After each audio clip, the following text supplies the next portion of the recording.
Se fundó en 1712, convirtiéndose en la primera fábrica de papel de Galicia. Les hablamos de la fábrica de papel do Faramello, hoy Pazo do Faramello. Fue durante 30 años la única en España con permiso para expedir papeles de la corona de Felipe V. En su época, en el siglo XVIII, daba trabajo a 50 familias de la zona.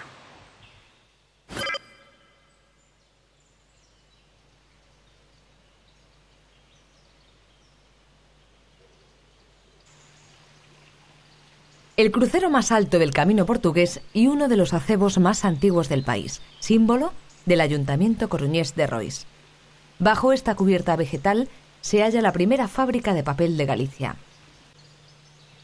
Una solución paisajística avanzadísima para la época, finales del siglo XIX, que puso fin a 2 siglos de bonanza industrial. La fábrica de papel do Faramello se funda en 1712. Y durante 30 años es la única en España con permiso para expedir papeles de la corona de Felipe V. Fue construida al estilo barroco compostelano sobre una aldea bañada por el río Tinto, afluente del Sar. Su promotor, un genovés, el marqués de Piombino. El fundador de la fábrica es un marqués italiano que va haciendo el camino, se enamora de una gallega, vuelve a Génova, recoge todas sus cosas, todos sus bienes y monta aquí la primera fábrica de papel de Galicia, en 1705.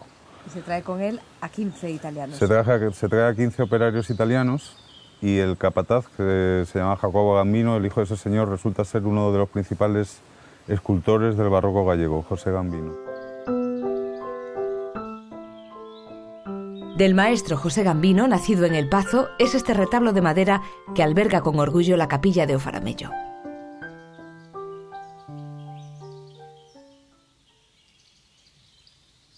En su esplendor, la fábrica de papel llegó a dar trabajo a más de 50 familias de las parroquias de Angueira, Faramello y Francos. Este es el agua que va al Muiño, y esto es una piscina de químicos de la época. Aquí cogían los trapos, pasaban por un proceso que los convertía en una especie de pasta, y aquí los trataban con sulfuros que compartían con una curtiduría que había en la aldea de Francos, por eso el río se llama Río Tinto, porque compartían los químicos entre las dos industrias pioneras de Galicia, de esta zona.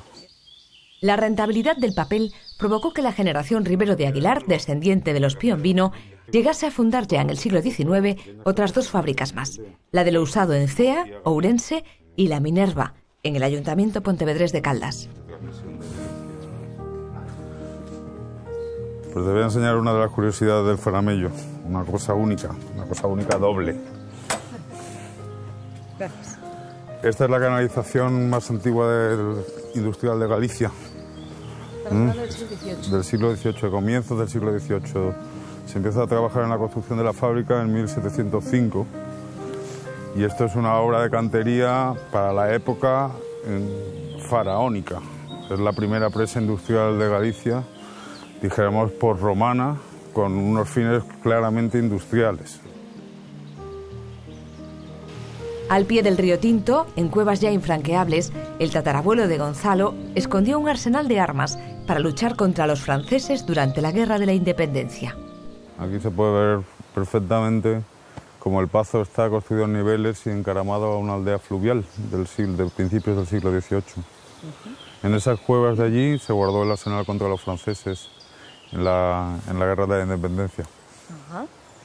En aquella cueva. En aquella cueva. Después la familia tiene un privilegio real para poder entrar a caballo en la catedral, que es la única familia que lo tiene por haber luchado contra los franceses.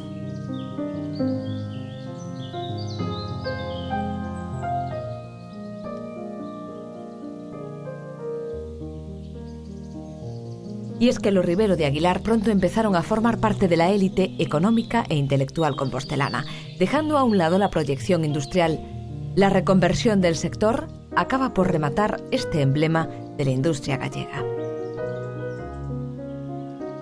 La fábrica deja de funcionar cuando cambia la técnica, cuando se empieza a utilizar pasta de madera en vez de trapos, dejan de ser rentables.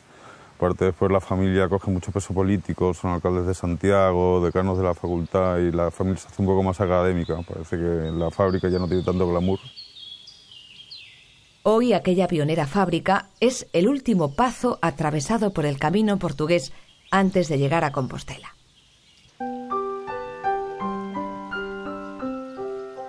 El castro de la famosa Reina Lupa se encuentra en los márgenes de la finca. El Pazo conserva fauna y flora fluvial extintas en muchas partes de España. Está presente en la prosa y en los versos de Rosalía, Emilia Pardo Bazán, Camilo José Cela y proporciona todavía más argumentos para interesarnos por su historia. Maquinaria, aperos y vajillas y sobre todo documentos únicos están esperando a ser recuperados para configurar en el futuro un museo de la época en la que Galicia hacía el mejor papel.